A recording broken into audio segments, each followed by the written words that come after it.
আজকে আমি আবার হাতে মেখে গরুর মাংস রান্না করব আর আলু দিয়ে। আলু ছাড়া তো আমাদের বাসায় চলে না, সেটা তো জানেনই।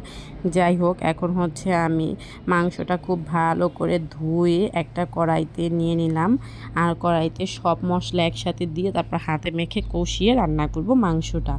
আর এইভাবে কে কে রান্না করেন আমাকে কিন্তু সবাই কমেন্টে জানাবেন। যাই হোক, এই যে আমি হচ্ছে এক এক করে সবগুলো মাংস দিয়ে দিয়েছি।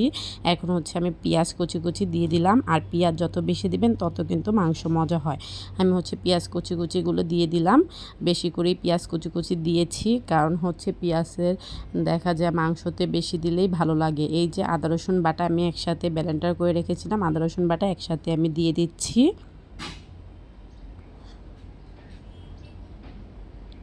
আর এখন দিয়ে দিলাম হলুদের গুঁড়ো,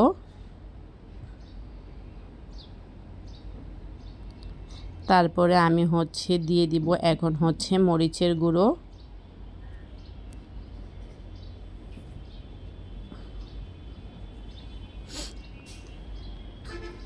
মরিচের গুঁড়ো দিয়ে দিলাম।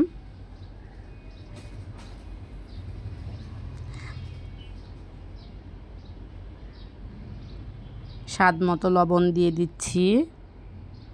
যার যেরকম লবণ খান সেইভাবেই লবণ দিবেন।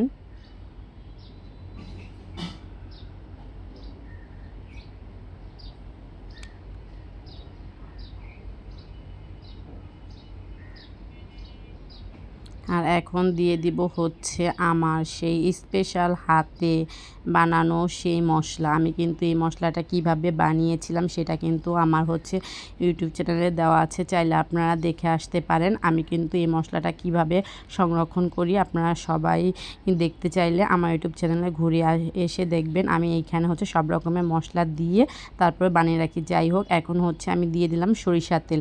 আজকে হচ্ছে আমি গরুর মাংসতে সরিষার তেল দিয়ে রান্না করব, এজন্য হচ্ছে সরিষার তেল দিয়ে দিলাম।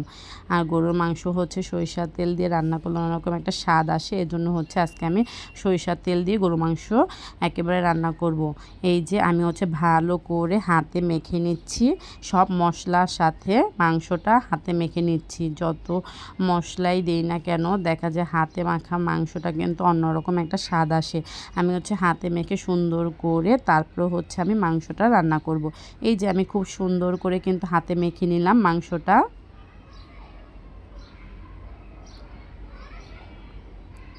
আর এখন হচ্ছে আমি একটা ঢাকনা দিয়ে সুন্দর মতো একেবারে চুলাতে বসিয়ে দিয়েছি।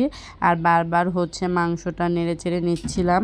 এই যে এখন হচ্ছে মাংসটা আমি খুব ভালো করে কষিয়ে নিচ্ছি। মাংস যত কষাবেন ততই কিন্তু স্বাদ বাড়ে। এই যে দেখেন আমি কিন্তু খুব সুন্দর করে নেড়ে চেড়ে মাংসটা কষিয়ে নিচ্ছি। আপনাদের কাছে আমার মাংস রান্নাটা কেমন লাগে আমাকে কিন্তু অবশ্যই জানাবেন। মাংসটা খুব ভালো করে নেড়ে চেড়ে নিচ্ছি। আর এই যে আবার হচ্ছে আমি কিছুটা সময় ঢাকনা দিয়ে ঢেকে রাখবো। আর এই যে দেখেন ঢাকনা উঠিয়ে আমি দেখলাম মাংসটা প্রায় কষানো হয়ে গিয়েছে। এখন হচ্ছে আমি আলুগুলো দিয়ে দিচ্ছি। আর আলুগুলো দিয়ে আবার কিছুটা সময় হচ্ছে নেড়েচেড়ে কষানো লাগবে। আমি হচ্ছে আলুটা দিয়ে ভালো করে নেড়েচেড়ে এই যে কষিয়ে নিয়েছি। আর এখন হচ্ছে আমি ঢাকনা দিয়ে ঢেকে রাখলাম।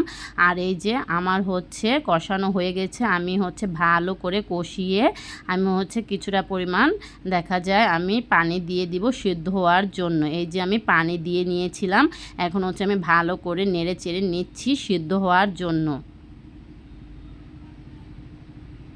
এই যে দেখেন আমার মাংসটা কিন্তু আমি আলুটা দেখা যায় আমি হচ্ছে খুচুনটা দিয়ে নেড়ে দেখলাম যে আমার মাংসটা অনেকটাই সিদ্ধ হয়ে গিয়েছে এবং কি আলুটাও সিদ্ধ হয়ে গিয়েছে।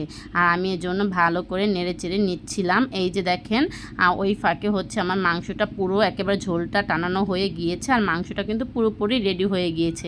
আমি মাংসটা নামিয়ে নিয়েছি। আপনাদের কাছে কেমন লাগলো অবশ্যই জানাবেন। আজকে এই পর্যন্ত, আল্লাহ হাফেজ।